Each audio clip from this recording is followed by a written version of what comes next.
Hey everybody, welcome back. Once again, it is me, Lila, and we're here with Confirmed Fuckery Anecdote number 7. Says, are you fucking with me, or the fuck you don't know you are the Twilight Zone? Oh my gosh, it's just dog standoffs all over the place. It's prime dog time in the little strip that I'm sitting at, and it's always fun because people have great dogs here, but that was Shorty Bull versus Shiba Inu. There was no violence, just a lot of heavy staring. The one before was a little Scotty dog versus a tiny little, I think it's what is the little, oh my gosh, um, not a Lhasa so this little tiny thing. I can't remember what they're called off the top of my head, but yeah, that was definitely a mismatch.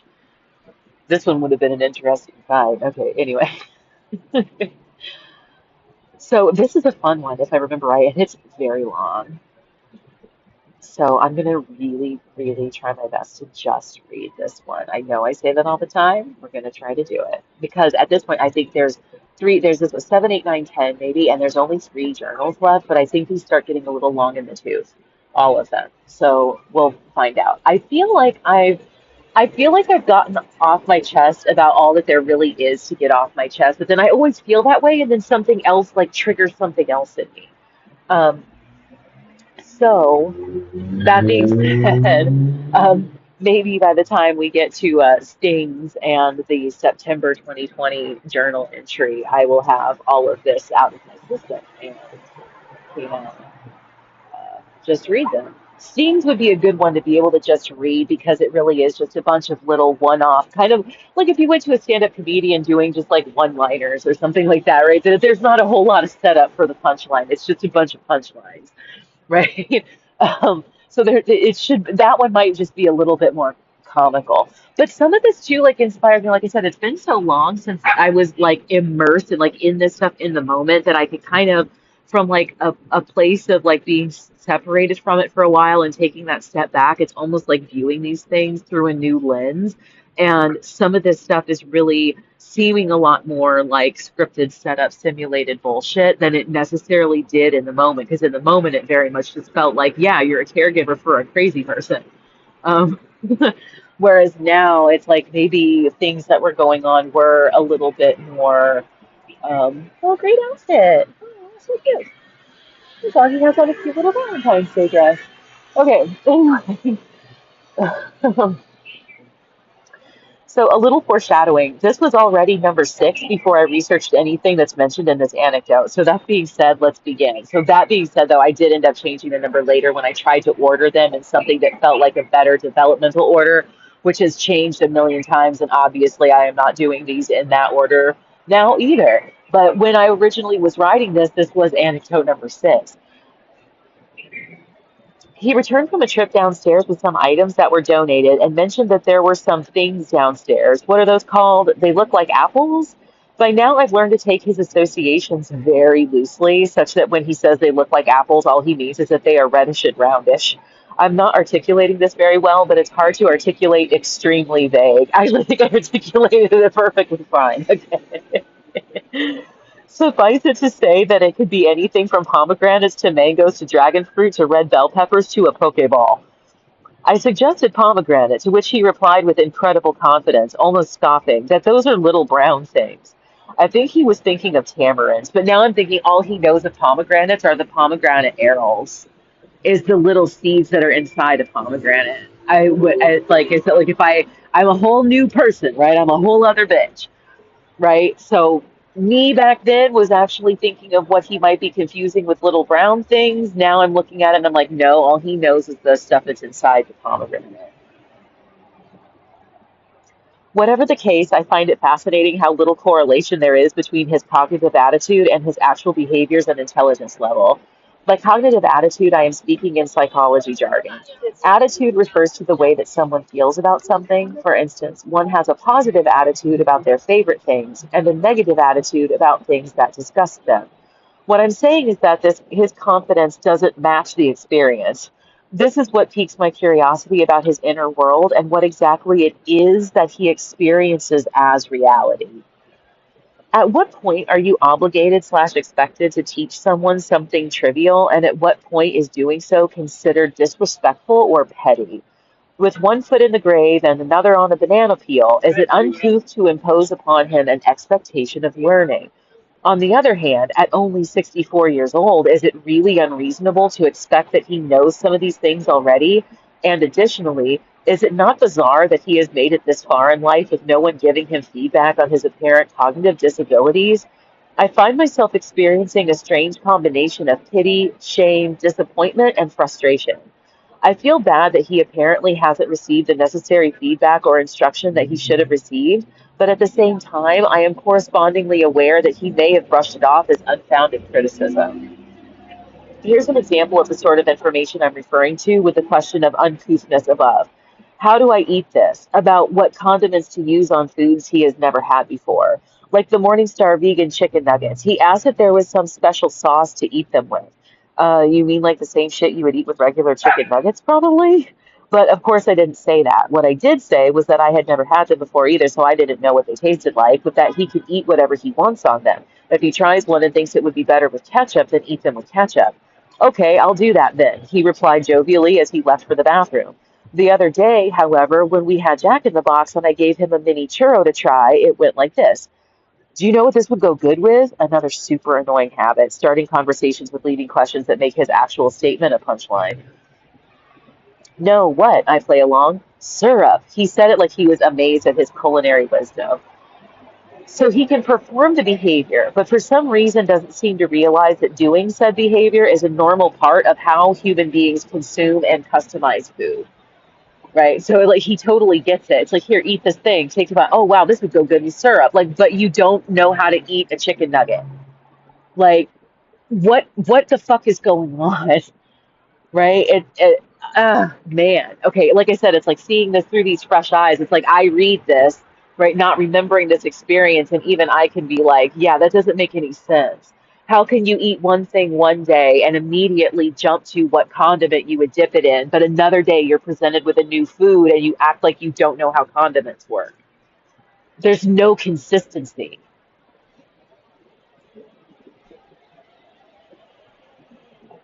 He appears also to believe that I am the gatekeeper of arcane condiment secrets, like veggie nugget sauces and dressings that I'm just not sharing with him.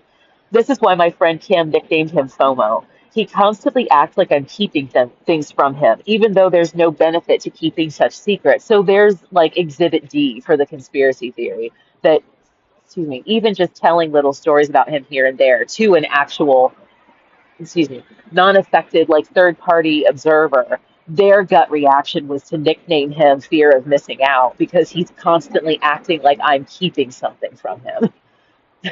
And it's like, yes, I'm keeping the existence of mustard on a hot dog from you. Like, what would be the point in doing that to somebody? Yeah. Yes, I'm going to purposefully keep you from the fact that ranch tastes good on just about anything savory and that apple slices taste good dipped in Greek yogurt, peanut butter, or caramel sauce. Jesus fucking Christ, how petty. Right? Like why would somebody gatekeep shit like that? Who would get enjoyment out of just like, oh my God, like I'm trying to like what's something like the thing that's coming to mind is like mozzarella sticks, right? Like it dipped in ranch instead of marinara sauce, right? That it's like, I'm just not going to tell Lila that it would be so much better. It's so good tasted in ranch, like dipped in ranch, or or whatever. Actually, what do we say? Like when I was in college, here's a tip, right? Because I'm not going to gatekeep, okay? When I was in college and I worked at the dining center for my residence hall cluster, we were also, it was the dining hall that fed our football teams. Like I said, I went to Kansas State University, so this was Bill Snyder's football team, like our Big 12 champion kick-ass football team. And the training table that they ate at every day was at that dining center. And every like the night before games, they would get fed this really big meal. I feel like I've mentioned this before, but maybe not. Whatever. But it was always the same thing. It was like an herb, like baked chicken breast and tossed salad and spaghetti. And then with the spaghetti, I don't even remember if there was marinara sauce, but for the salad, there was always ranch dressing and Dorothy Lynch and Thousand Island. And Dorothy Lynch is kind of like a French dressing with poppy seeds in it. It was invented in Nebraska. It's wild because for a long time I would look for it here in Hawaii until finally one day I Googled it and realized like it's a regional thing, and I was like, well, shit, okay. But anyway, they never ate the salad, they barely touched the chicken, but they would eat copious amounts of the spaghetti and they ate it with all of these salad dressings on it. If you have never had spaghetti noodles with French or Russian dressing, bitch, you are missing out, okay? And like I said, if you have access to Dorothy Lynch, that's the one you should go for. But like I said, it's apparently a regional thing and you probably can't. So if you can't, yeah, the suggestion would be to French is probably the actual closest. And then also the Thousand Island dressing on spaghetti is really good too. If you like Thousand Island dressing, right? But it's like it would be odd to gatekeep this shit from people. Like why would you not say anything, right? But he acted like this like about like all the time, right? It was just like he would talk to me like he was pulling teeth about me telling him something, or like even with the whole he would go, or you know what coin stars are, right? You know, like in case you don't. So it's like these machines that you take all your loose change and you dump them into the machine and it counts it and then it spits out like a voucher for however much money it was minus like whatever the fee was to use the machine. But if it can't read your coins or something, it spits them out into this like discard chute, and he would check that every time we were on our way out of the grocery store, and he would take the coins from it, and then he would go home and he would scrutinize them, thinking that they were going to be like special coins that were worth money or something. And whenever he thought he found one that might be worth money, he would bring it over to me and insist that I look at it. And I finally had to tell him, I'm like, bro, I do not give a fuck.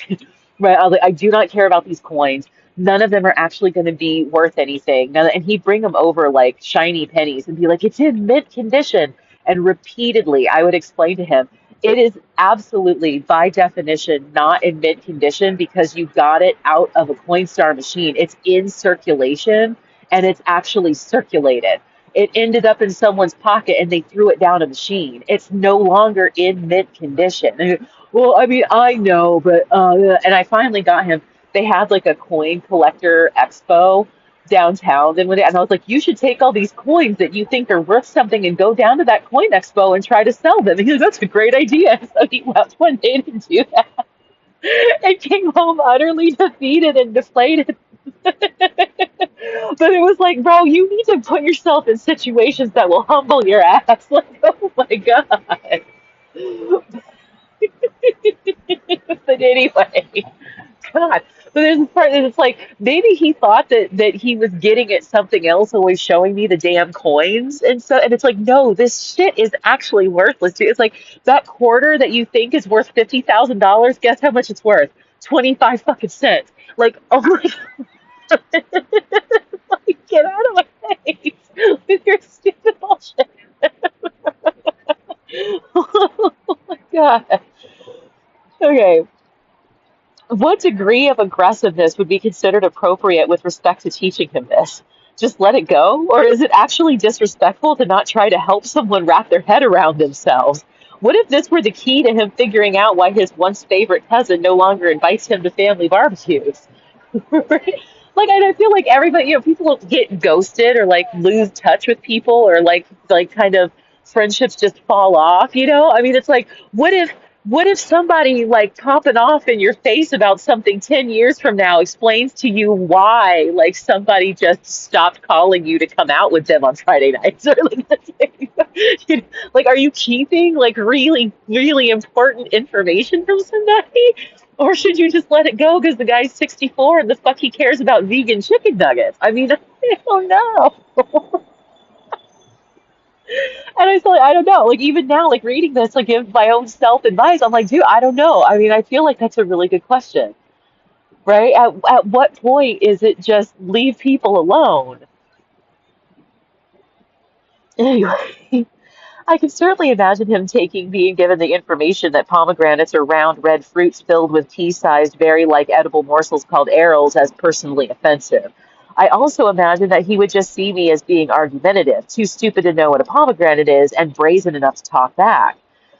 shifting, or he could have just as easily have been like, oh shit, I didn't realize those came in. That's what that is. Because of course they sell them in the store, right? So he's seen a pomegranate and just hasn't made the connection, right? You know what I'm saying? That it's like, or it could be like, oh my God, I never fucking knew that. It was like a landmine, right? So it's like, pick your battles, right? So it's like you can't,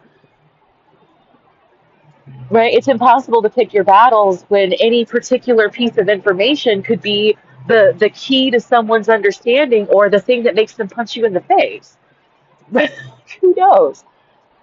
Shifting gears a little bit, when I do ask him to explain weird behaviors, there's always a fair dose of, well, thrown in to bridge gaps when the only reasonable reaction to this assertion is, no, I don't know. Please explain your idiotic behavior because that's why I asked. Like the time I asked why he leaves his styrofoam coffee cup sitting in the sink full of water all damn day, every day. I should clarify, the cup is full of water, not the sink. He came over one day while I was making a pot of tea or something, filled the cup up with cold water, mind you, and proceeded to place it in the sink. I asked him why he does that every day with a tone that hinted at the because it's fucking idiotic motivation behind it. His response was a sort of rambling about how he had sugar in the coffee, so he does it to dissolve the sugar and, like clean it out better and stuff. I forced back a laugh and said that that's not how that works, but okay, you do you. Does he think styrofoam is like a sponge? I still don't get the thought process. Like, I get it, but I don't get it. Right? So it's like you have a styrofoam cup and you make yourself a cup of coffee with like a teaspoon of sugar and a teaspoon of creamer and you go about your business and you drink it. And then the cup, like, why don't you just rinse it out and throw it in the trash? Like his elaboration on this was that like because it would like attract ants or roaches or something like that. But it's like you would use the hot water and just rinse the cup out. Like I still don't understand why the remedy for your concern is to fill the cup with cold water and then leave it sitting in the sink all day. It doesn't, right? It's like if you don't make any sense, dude. That's not how. Why would that work? Why would that be the useful solution to your problem?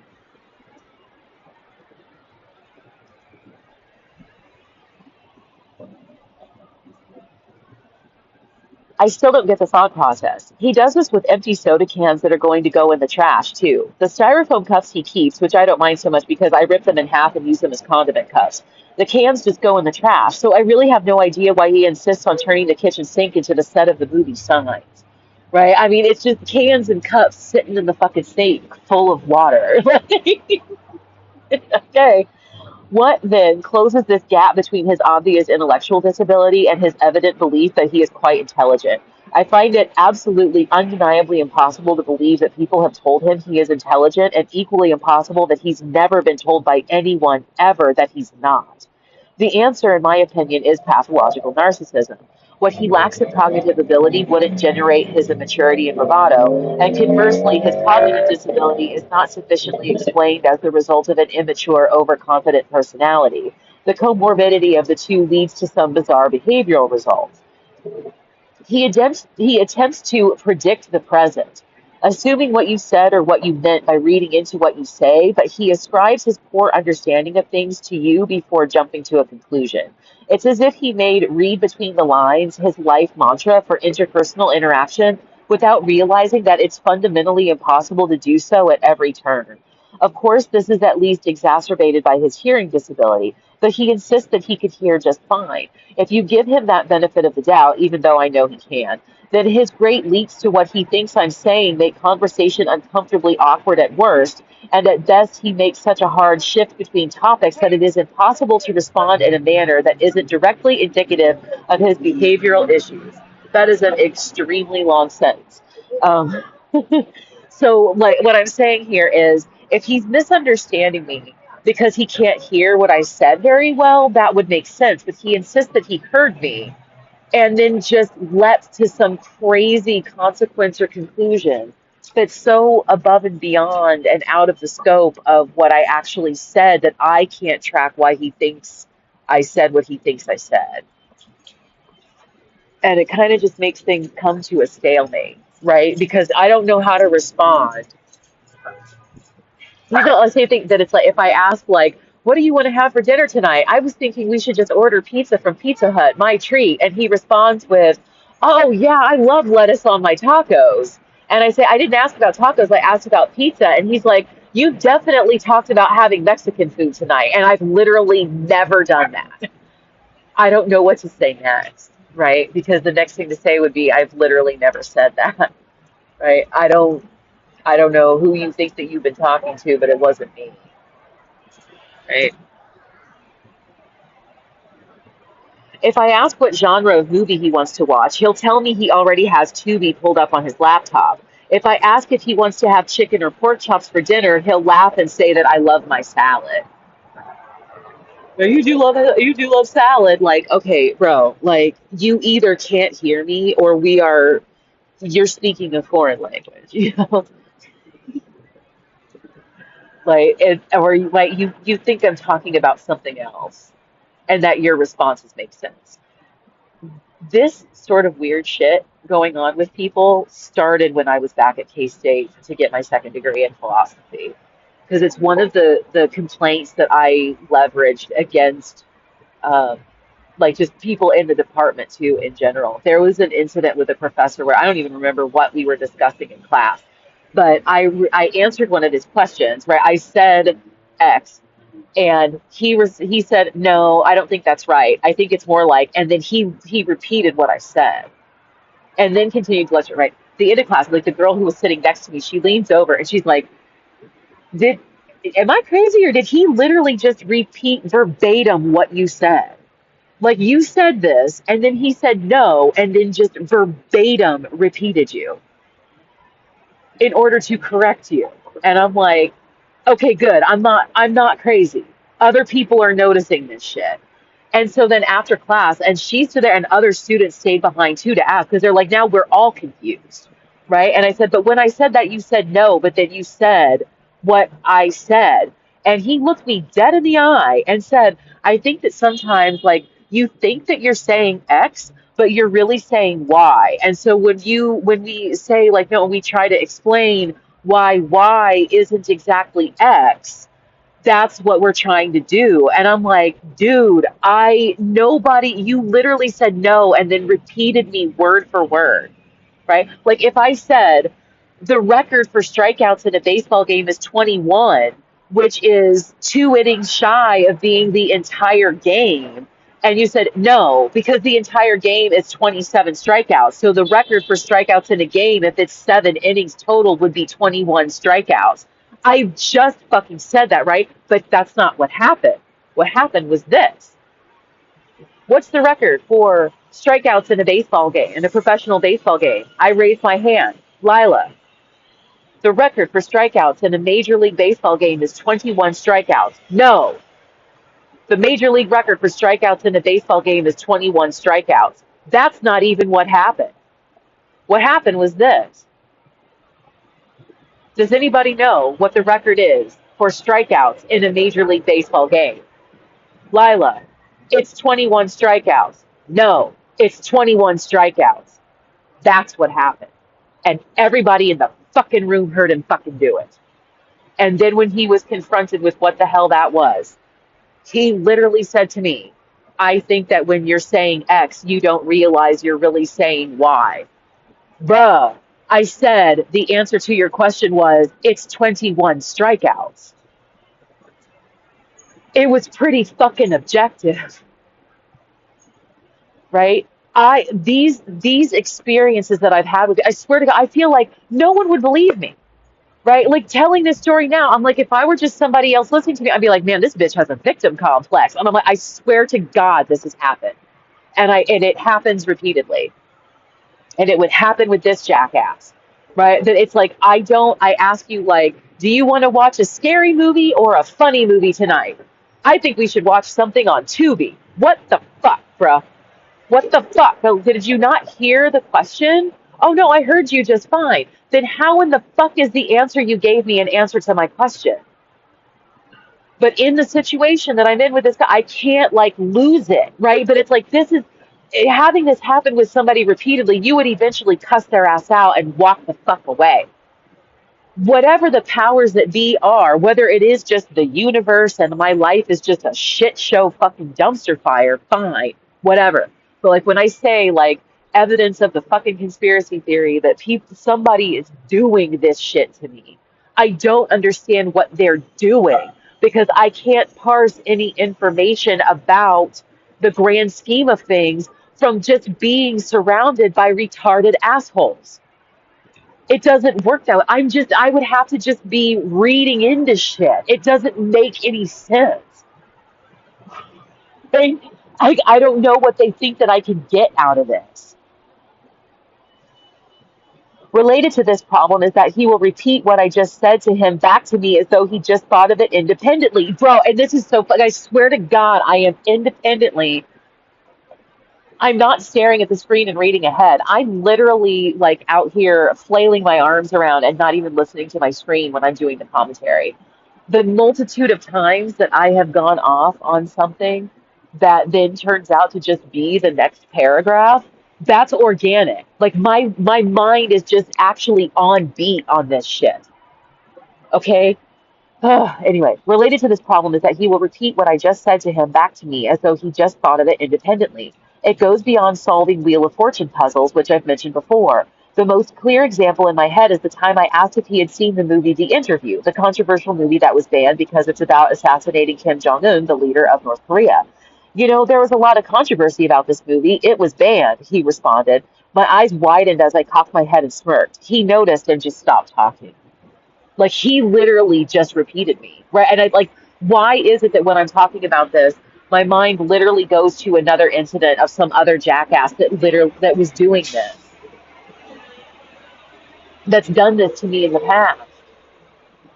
Because I don't. I mean, it's like they like, am I missing something? Like this is where like I would hope that somebody else would listen to that. Like someone fucking advise me because like, am I missing something? Like, does anybody else think that there's why are people doing this? And because I feel like too, I consume a lot of content, right? It's like being homeless is really boring, actually. So it's like I watch a lot of YouTube videos. I've watched a lot of story times. I've read memoirs. I've watched movies and documentaries. I've never heard anyone complaining about having experiences like mine ever. Not even anything that's remotely close. Like I more people believe they've seen ghosts than I've ever heard somebody say that they've experienced assholes like I've experienced assholes. Right? It doesn't add up to anything. And I'm a pretty sharp cookie with a bright imagination. I've come up with a lot of stuff and it just doesn't ever actually click, right? And there's always, like you run your scenario and you end up getting to a caveat, right? Or somewhere that it grounds out or it starts to contradict itself, right? The snake eats its tail and all that stuff, right? But it just doesn't, nothing ever quite completes the picture. That's literally what I just said to you, I pointed out. This isn't the first time I've done this. To be fair, I usually make sure to mention when it happens because it's a clear indication of some sort of mental processing defect. It certainly goes beyond simply being socially awkward. It's just downright awkward. Yeah, well, what I mean is that I wanted to see it, but then it got banned. He quickly recovered. The interesting point is that he seems to have developed a quite astute defense mechanism of brushing off any indication he's fucked in the dome with it's not a big deal. He just shrugs and ignores it. It's like someone who's put a penny into a jar every day for 100 years, refusing to believe that they have hundreds of dollars in that jar. It's a very big jar. And at the end of their life, he'll be standing at the pearly gates, and St. Peter will say, "Welcome to heaven. Here's your harp. Sorry, but you have to leave the $365.59 on earth." And he will reply, "What? No, they're only pennies," as he releases the jar into the clouds. Right? It's ugh. Anyway, he also has a bad habit in which he interjects self-referential information that is completely irrelevant to the conversation, but related to the topic, or he asserts information that has already been given, or makes suggestions that are completely unnecessary.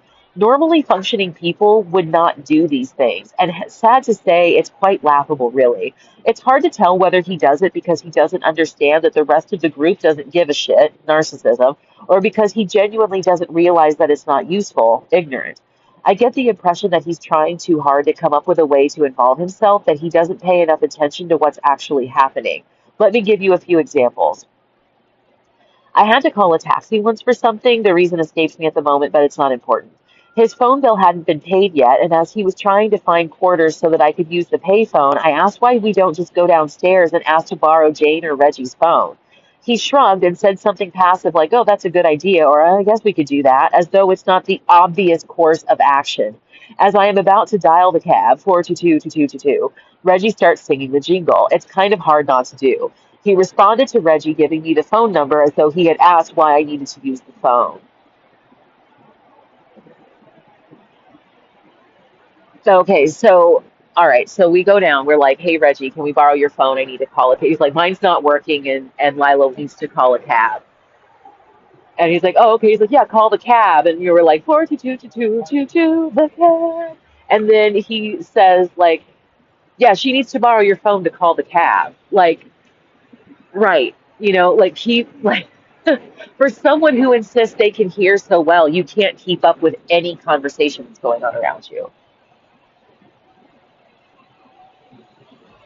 Oh, yeah, I have to go down to pay my phone bill. I haven't done that just yet. He blurted out the only coherent reason for not immediately jumping to the solution of asking to borrow someone else's phone. But he screams at the TV and calls FBI agents stupid frauds because they don't just go Scarface on every unsub. Right? He'd be like, just shoot the fucker. And it would be like some random guy that also happens to be at the taco stand. Right? I mean, it's just like, Jesus Christ. So crazy. When I needed a new charger for my phone, he came to T-Mobile with me. This is the story that immediately came to mind for me as well. And I'm pretty sure I've told it before. I had been speaking with a sales associate while browsing their available chargers. Oh, excuse me. Oh, yeah.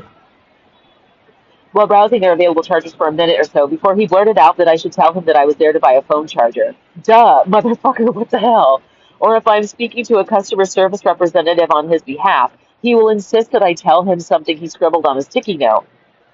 Something that not only have I already told them because I understand what's going on as well as what the fuck I'm doing, but that I would have had to tell them in order for the interaction to proceed.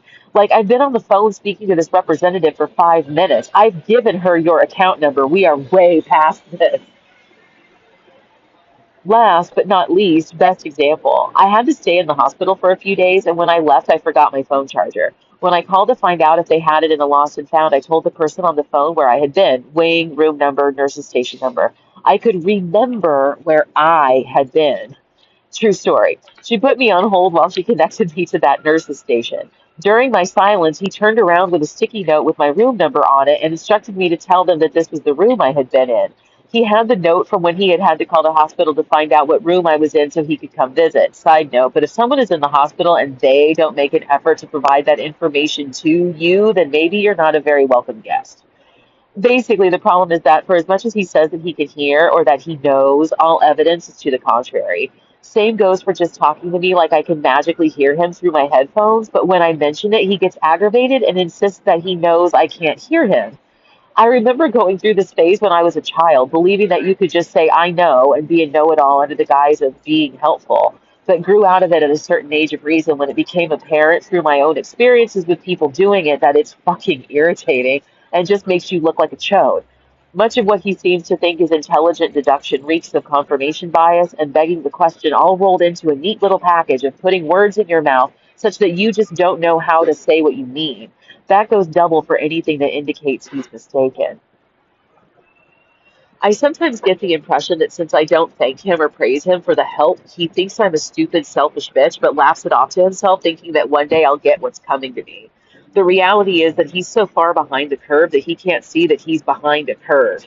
He can't accurately interpret the funny looks he gets from cashiers and bank tellers. He erroneously interprets all of the reactions he gets to be praised, or the inappropriately negative input of an idiot that just can't recognize his genius. Sorry, not sorry. It's fucking pathetic. It's the main reason why I actually feel a little bad for him that no one has ever given him the hard pass. Right? Like at some point in his life, someone should have just like bar fought his ass. Right? At some point, like I can't imagine that someone's never like knocked his lights out. Right? Cleaned his clock, rang his bell. You know what I mean? It's just wild. A strange effect of this twisting of information and that it can seem sometimes like he thinks I'm a coach of some kind that is supposed to be exposing him to arcane information or vice versa. Like he's trying to gain entry into a secret society and he's testing whether or not I'm speaking in code. I know that sounds completely nuts, but trust me, there is an ever-present awkwardness in the way he conducts himself with respect to me that gives me the feeling that he thinks I'm hiding something from him. I got the same sensation from her at times, but both of them seem to think that we're in some call and response improv game. So the her in question is the roommate from college that I've mentioned is my second case in point example in my book. With her, it was a little more cooperative, in which there were times where I could tell she thought she was implying something to me, and at other times it was as if she was trying too hard to parse an imaginary hidden meaning or motive from me. With him, it's a little more like someone trying to trick me into admitting something. These situations are covered by another common description of dealing with narcissists, the Twilight Zone effect. I came across this description in one of the many articles and blogs that I've perused, and when I got to this point in writing my own, I decided to do some more Google spelunking. I searched for Twilight Zone narcissism and was amused when I got several hits. Two of them were straight up entitled Twilight Zone of Narcissism or damn close. The first was a political website from Russia called the Pravda Report, which, while I will not vouch for or condone the rest of the contents, the first sentence is eerily similar to what I've been saying here. Undoubting and soothing soothsaying of their own propaganda and arrogantly unconcerned by opinion of the deplorables, the bizarrely written article by Timothy Bancroft Hinchy, if that is a real name, begins. It reads as though it was auto-generated by a bot, which is eerily significant if you think about it in terms of an algorithm generating the sentence as an amalgamation of data from several circle-jerking sources. It may, in fact, be the best description of narcissism on record. It certainly describes cult leaders, right? So he said that they're extremely confident in trying to convince people to believe their own bullshit because they believe their own bullshit, right? It's no mistake, right? And that in virtue of what they believe about themselves and the world, they think other people who don't understand them are just stupid deplorables. And never stop and think that maybe the reason nobody understands me is because I literally don't make any actual sense. The second one is The Twilight Zone of Narcissism by Lisa E. Scott, which, even after her eponymous webpage loaded at a glacial pace, was a blank screen. There is the usual brief from Google on the search page, but that quote is not inspiring. It basically just praises her friend for using the phrase, which made the entire experience almost comically ironic. The third return is from Healthy Place, which is a blog and article site for mental health that is similar to Psych Central. This short blog entry from Sam Vaknin is called The Ghost in the Machine, Narcissism and Rootlessness, and it features this gem. I am not sure why I behave this way. I like to travel and I like to travel light. On the way, in between places, in the twilight zone of neither here, not there, and not now. I feel like I am unburdened. I do not need to, indeed, I cannot, secure narcissistic supply. My obscurity and anonymity are excused. I am a stranger here, or I just arrived. I can relax and take refuge from my inner tyranny and from the anxious depletion of energy that is my existence as a narcissist. Mr. Vaknin mentions in the first of these 6 paragraphs that he is an award-winning author, so surely he is no stranger to criticism. To be perfectly blunt, I can't imagine how or why he has never been awarded anything based on this article. To be quite frank, the excerpt above is the 3rd paragraph, and by the time I reached it, my conclusion was that the author must be a narcissist because I was stunned at how few fucks I gave about the personal information in the first 2 paragraphs. The final 3 paragraphs weren't any more interesting either, and I actually felt a bizarre sense of relief reading that he admittedly hates himself. I can't stand him either, apparently. The fourth result is a Pinterest page that is filled with quotes about narcissistic abuse, one of which happens to say, Welcome to the Twilight Zone. The fifth is a link to the Wikipedia entry about an episode of The Twilight Zone that happens to have the word narcissist in the body. Then there are the YouTube videos that matched, one of which is quite specific. The parallel reality of a narcissist can seem like a Twilight Zone. It is approximately 40 minutes long and was posted extremely recently on September 20th of 2018 by Luminous Czar. It's quite good. The next result is a page from a website about narcissism that is a synopsis and brief explanation of a short story that was made into an episode of The Twilight Zone entitled It's a Good Life. The short story, originally by Jerome Bixby, is about a 6-year-old boy who has the magical power to wish away anything that bothers him. I vaguely remember seeing this episode at some point in my life. There is a great explanation after the synopsis that says, Substitute a big person for the arbitrarily vindictive little boy, and this story also gives a general idea of how groups, including families, work when they are dominated by narcissists.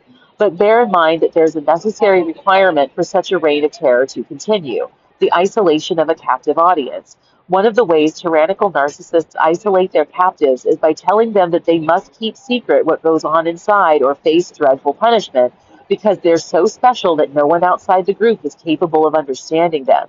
And, of course, the longer members stay inside Peaksville, the less likely they will be understood by outsiders. So isolated specialness becomes a self-fulfilling prophecy. So remember how I was saying, like with him, like there was definitely a little bit of isolation that went on, but like that he's constantly talking as though there's some like secret little, keep your voice down is what I was going to say. I was rambling on, trying, hoping that I would remember what I was going to point out here. Right? It's the constant like keep your voice down when like I'm not even saying anything would have no reason to. It's because he wants to believe that he's interesting enough that I would gossip about him or whatever. But there would be no actual there would be no reason to, right? That it's like that the longer that you stay inside of Peaksville, the less likely you'd be understood by outsiders. Like it's thinking that if I stayed around this person long enough that I would come to realize how important and interesting they are, but then when I would go to talk up to other people about them, they wouldn't understand why I was telling them this shit, right? Isolating captives sounds like an exhilarating way to live, doesn't it? Now, here's where it gets truly interesting. But first, I want to give an honorable mention to the Psychology Today article by Brian D. Johnson, PhD, and Lori Berdahl, MD, that is the next and final relevant search result. This is the article I was talking about before that introduced me to the idea that people who deal with narcissists one-on-one report having a Twilight Zone sensation that is accompanied by anxiety. Yep. This Psychology Today article is categorized under warning signs for parents, which is an admirable undertaking, to be sure, but back to the Twilight Zone. Need I remind you, living with him is like being in a poorly written 60s sitcom with terrible acting and even worse material, so the juxtaposition of this experience with an iconic 60s television show is awesome. So this just in. As I'm writing this, I am boiling potatoes for lunch. When I got the pot out, I clanged two pots together. He exclaimed and turned around to ask what I was doing. He does it in a baby talk voice, like, "What you doing?" This is typical, and to be honest, it's completely ridiculous. He jumps at every move I make like it's the end of the world. Like his job is to make sure I don't get even the slightest bit dented. Now, literally, as I am writing this, about 15 minutes later, he gets up and goes to the bathroom. When he comes out, he sees the pot boiling on the stove and says, "Hey, Lila, you boiling something?" Which makes my blood boil. My name isn't Lila. God fucking damn it. Okay, so here I'm bleeping out my name. Right, I'm gonna have to just like I'm gonna just make this go blank screen. I'm not gonna re-record this like I did the other one. Um, the irony is that the way that he bastardized my actual first name turned it into the name of a popular psychiatrist. I'm just going to throw that out there for the sake of it. Um, and so this is another thing that made it kind of interesting is like he literally referred to me by the wrong name, and that name is the name of a famous psychiatrist. There's more detail that I could add. This is like the other hand. I'm not going to tell you what other interesting detail there is about this particular famous psychiatrist. Um, but there's something else about them and their particular practice of psychiatry that also adds to this being an interesting piece of the puzzle. But like I said, because I'm trying to keep my own name, Jesus again. Oh man, people taking risks just to get out of the Whole Foods parking garage.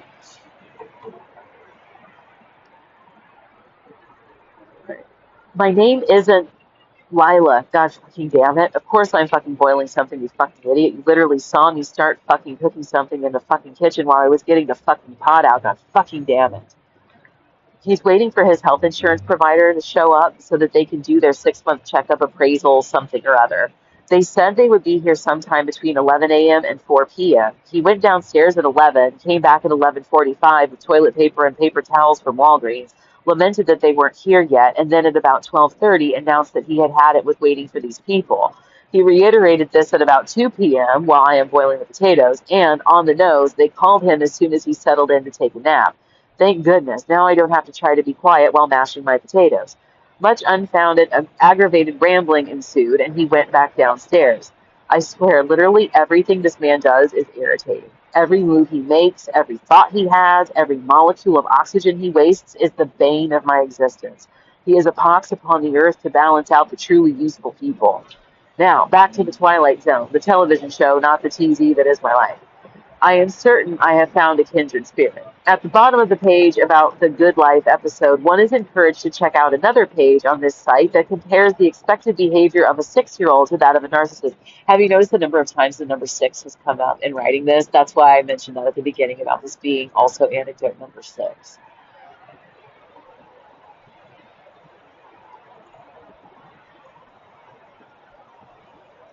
In the introductory paragraph, like myself, the author assures the reader that they found the source of the book characteristics of a 6-year-old source book of the characteristics of a 6-year-old while researching narcissistic behaviors, not the other way around.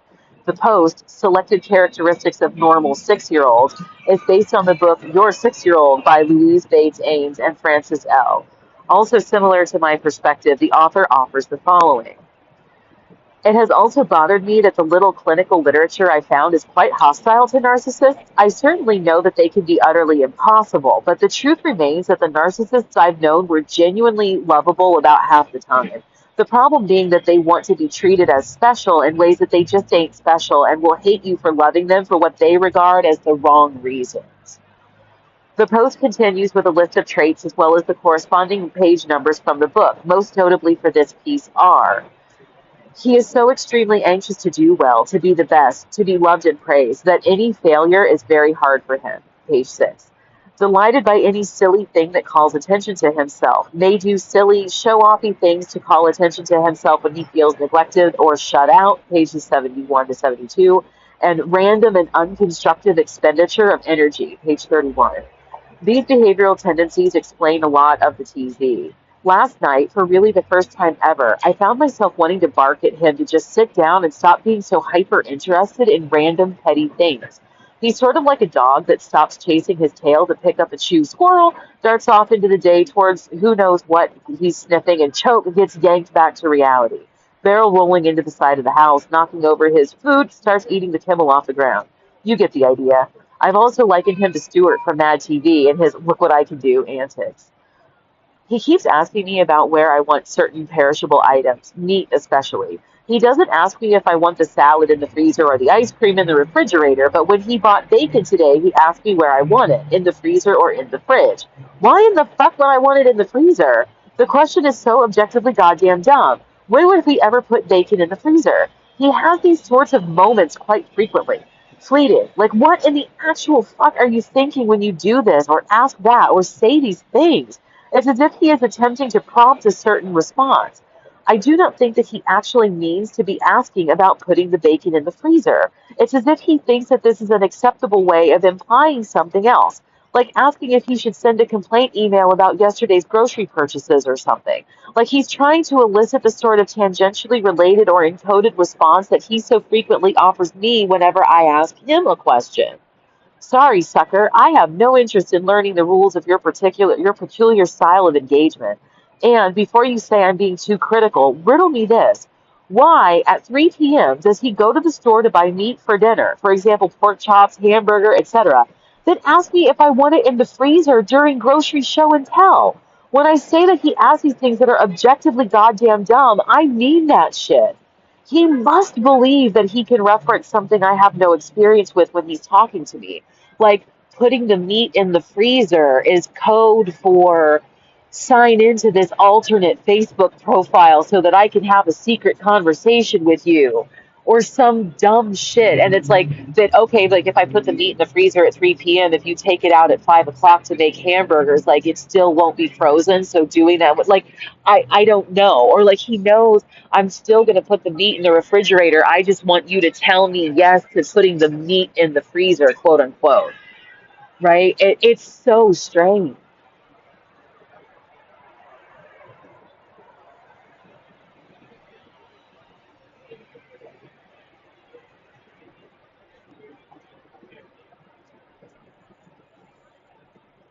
Like when people make jokes that reference a television show you don't watch and you just don't get it, right? Put the meat in the freezer must be code for some sort of game or joke that I'm not in on. More, this just did, except it's tomorrow. I swear I wouldn't make this up. Last night we had spaghetti. He bought a package of hamburger that is a pound of meat already made into four patties, which is fine because for some reason it's cheaper for this pound than just a loose pound of hamburger, and it's really nice meat. I used two of the patties for spaghetti and then put the other two in a Ziploc bag. I put them in the refrigerator because I figured we could just have something the following night, today, that uses the hamburger like Loco Moco. I swear it's literally deja vu. If you don't know what Loco Moco is, it's a hamburger patty with a fried egg and gravy over a bed of rice. Okay, so like just a hamburger patty, right? Whatever it is, right? Or we could have had cheeseburgers or just hamburger steak, whatever, right? So anyway, half pound of the meat in the spaghetti, two patties in the freezer in a Ziploc bag.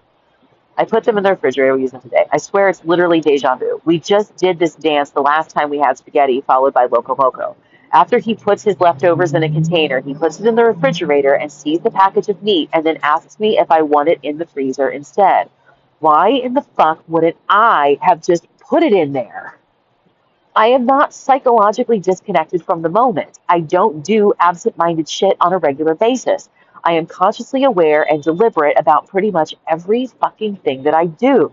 I have never given him reason to believe otherwise.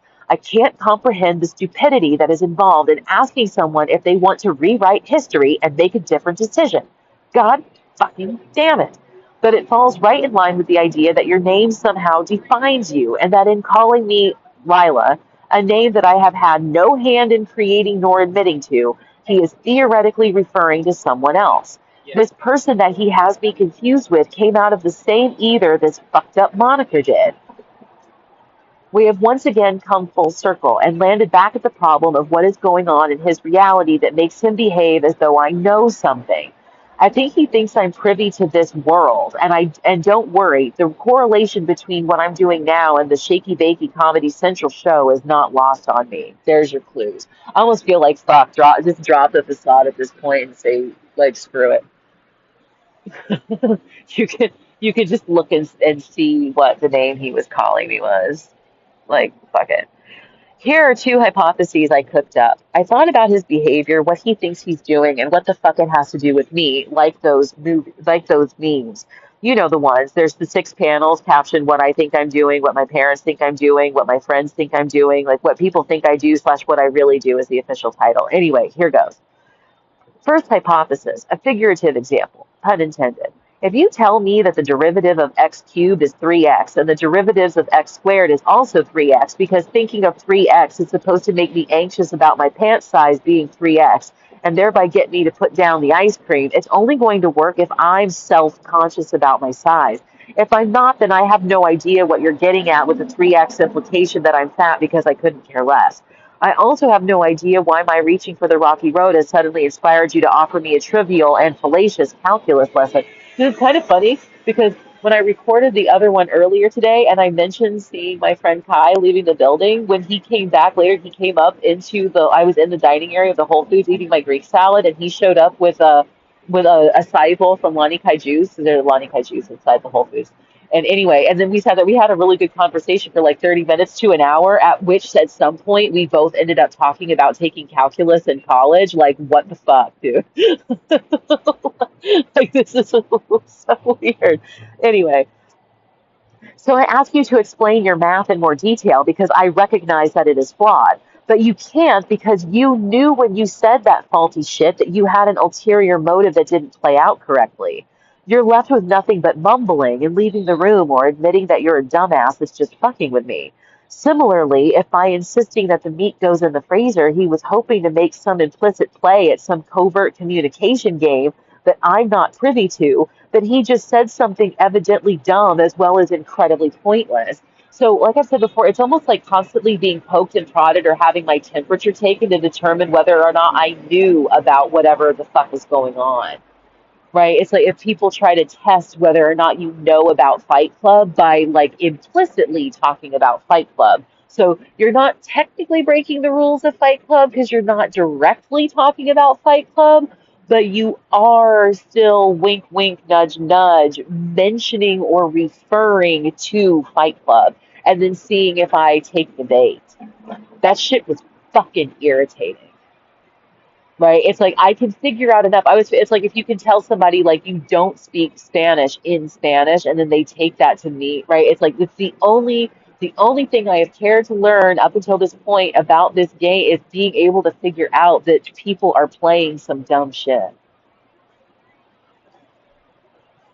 Right? It's like after a while, like it's not much of a reach to figure out that people are speaking to you in riddles or whatever, right? The answers and the things that they say don't follow from the context, the environment, the conversation, whatever, right? Just saying dumb shit.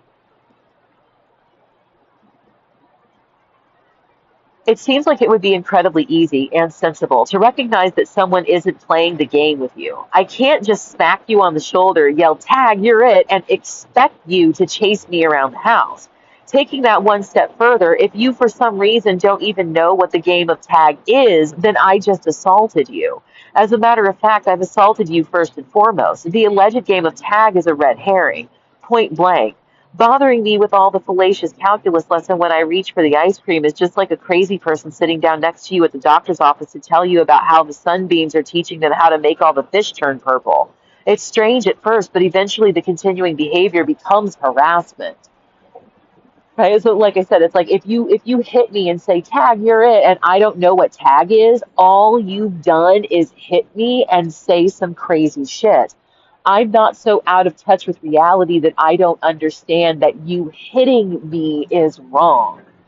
Right? So like I said, that's what's tantamount to only knowing how to say I don't speak the language in the foreign language. Right? I'm not out of touch with reality. I know you probably shouldn't just be randomly walking up and hitting or touching someone. When you combine it with saying weird shit, I get that a game exists, right? The game of tag. I just, right? So it, like I said, I feel like that's pretty well articulated, right? How many times do people have to come up to you, smack you, say tag, you're it, and then run off before you start figuring out, oh, this is some weird ass game, and it's probably called tag. You know what I mean? And then people like, see, she knows what tag is. Well, I've been able to figure it out because y'all won't stop fucking with me.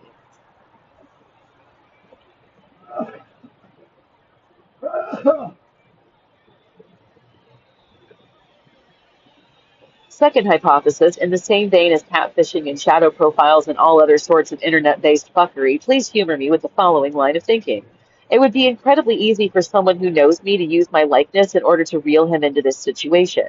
Someone using a fake profile on Facebook to pretend to be me that he has been communicating with for years, like even before we met in person. Remember that gem of an experience? That's kind of funny because, like I said, I'm doing these out of order, and that's the video that I just recorded before this. Like, that's kind of funny. He genuinely believes that we are friends who are intimately acquainted. Calling me Lila is solid evidence of this. Whoever initiated this game with him gave me that nickname as though it's supposed to mean something to me. But like I've already explained, it does mean something to me. I know who Dr. Lila is, right? I'm well enough abreast of things to know who it is. I know it's like now it's weird, like still just calling myself Lila, but now it's like now I'm used to it and I'm accustomed, and so I'm gonna just keep doing that. And if you want to know what the actual name is, you can just look it up in the video. Fuck it. I know this sounds nuts. It's an imaginative scenario I cooked up one day in the midst of trying to goal orient his irritating behaviors. Let's imagine that by asking if I want the meat in the future something is, such as in the refrigerator means that I'm going to move out within the year, and in the freezer means I'm going to be here indefinitely. Chilled versus frozen. Imagine that the person that is telling him to use this device to get an answer out of me is getting the correct answer solely in virtue of the fact that the reasonable answer to their question, when is Lila moving out, just happens to correlate with what the initiator knows is going to be the truth.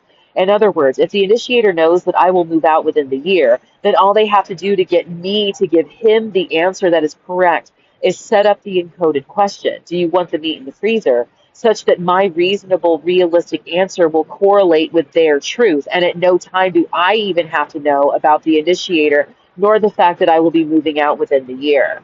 Right? They just set up the scenario so that the real life answer will be the answer that's the answer that he was looking for. But how many times does it have to be wrong before he starts to realize that he's being fucked with? Right? Right? How many times does it have to be wrong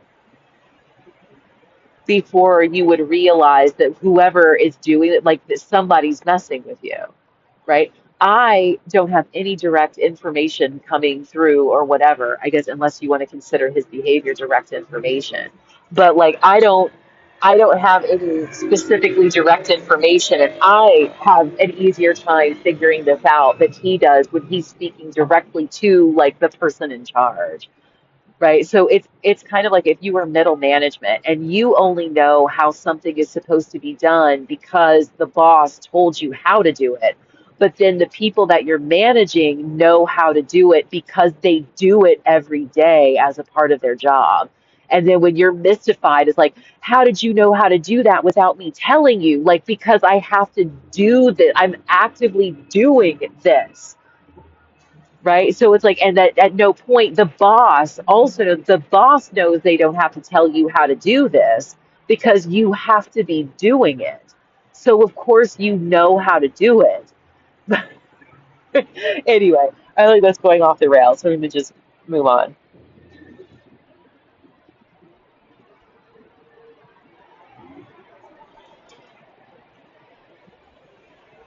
As far as I am physically concerned, it's equally true that I will move out within the year. The initiator knows that they will rescue me in June of 2019, right? And that I will move out indefinitely because I don't even know the initiator exists. So this is kind of a Schrodinger's cat sort of situation, right? Where I could either move out in a year or be stuck there indefinitely. But because I have no idea that I'm a cat in a box with a weird radioactive material, I'm just sitting here trying to nap, being like, how did I find myself in this peculiar box? Right? It doesn't matter. And trying to ask me whether or not I would be alive or dead when the box is opened is just going to be like, the fuck are you talking? Like, I don't, what? Like, I don't know. Like, right? I won't, you wouldn't know until the box is open. And now this is kind of funny too, like if the initiator knows that they'll rescue me in June 2019, that what June 25th, 2019 was that same prologue whatever. So now I'm just thinking that I probably wrote this in June of 2019, and so that's why I used that because it's been I'm so far removed, but it is what it is. Thus, it appears to him as though I know what is going on, and I am giving him solutions that he does not find favorable. But when I instruct him to keep the meat in the refrigerator, I don't know that it's supposed to mean that I will move out in a year. My integrity lies in reality. Don't put tonight's dinner in the fucking freezer. If he thinks that it is up to me to leave within a year or stay indefinitely, then the answer to leave the meat in the fridge could indicate that I intend to vacate within the year. But it might not, because the meat that I intend to cook in a few hours simply does not need to go in the freezer, right? There's nothing that's actually compelling me to take anything that he says as though it's game language. If I ascribe to a strict upholding of the rules of Fight Club, that even indirectly attempting to reference it is a violation of the rule you don't talk about Fight Club, I'm ignoring his attempts to to implicitly refer to Fight Club, right? He doesn't know whether I'm giving him an answer he doesn't like, I'm going to move out within the year, or if I'm just refusing to answer the question in general, right? If I'm ignoring that he's trying to talk about Fight Club. And because of his narcissism, like, or whatever he wants, like, if he wants me to not move out within the year, he's going to just say, like, oh my God, like, this stupid broad just isn't willing to participate in trying to talk about Fight Club once again, like I don't know why she won't do it, blah blah blah blah blah blah. And it never occurs to him that I don't even know that's a thing, right? I don't even know that's a thing. I'm just giving you the reality answers.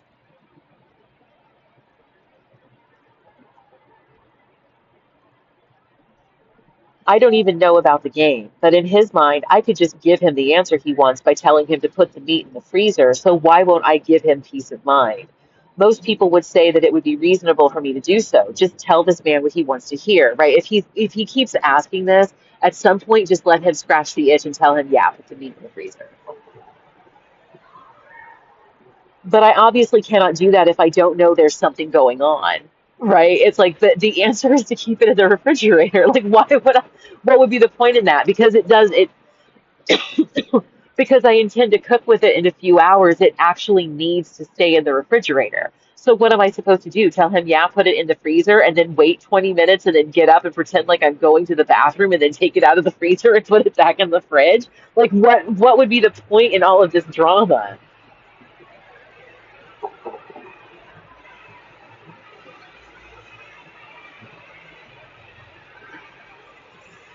But I obviously cannot do that if I don't know there's something even going on. This sort of covert communication is a closed circuit wherein information could be exchanged without directly asking vocally in case the apartment is bugged or something. I have no fucking idea. Or putting anything obviously related in writing via Facebook or email in case online personas and their posts are being monitored. It's the way people do shady business dealings like selling drugs or conspiring wrongdoing. I cannot do anything except speak the truth. I don't know what's going on. And that's all he needs to figure out. Something prevents him from drawing that conclusion. It's probably the fact that if I'm not in the role he thinks I am, things could take a very dark turn for him.